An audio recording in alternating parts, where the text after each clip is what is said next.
Hi, it's Miss Krista here. Welcome to my office, and I'm really happy to see you today.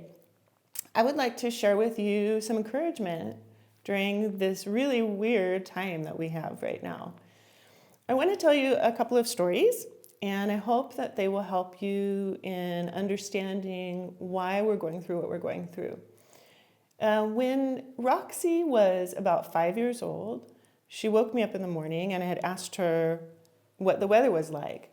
And she looked out the window and she said, "Oh, Mom, it's sunny outside, but you can't see the sun because of all the clouds." And that has really stayed with me. The idea that no matter what, it's always sunny. There are just sometimes dark clouds in our way and we can't see the sun, but we can trust that it's there. And I really loved that her gentle wisdom of a little 5-year-old taught me something that I carry with me for my life now. The idea that this time will pass and we can still imagine the sunshine even through it. So I'm going to steal something from Mr. Williams that I really, really enjoy, which is the story about Buddha and his disciples.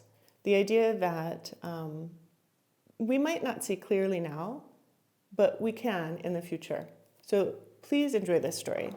It's called Muddy Water. Once Buddha was traveling with a few of his followers. While they were passing a lake, Buddha told one of his disciples, "I'm thirsty. Do get me some water from the lake." The disciple walked up to the lake.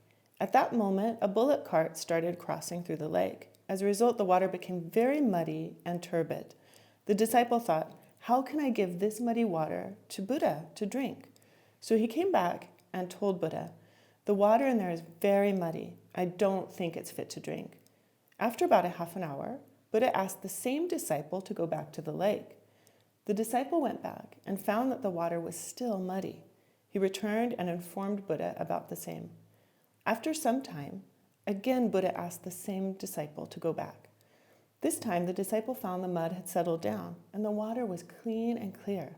So he collected some water in a pot and brought it to Buddha. Buddha looked at the water and then he looked up at the disciple and said, "See what you did to make the water clean? You let it be. And the mud settled down on its own and you have clear water. Your mind is like that too. When it is disturbed, just let it be. Give it a little time. It will settle down on its own. You don't have to put in any effort to calm it down.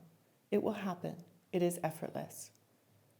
So having peace of mind, even during difficult times, doesn't need to be a strenuous job. It's an effortless process. So keep your mind cool and have a great day today.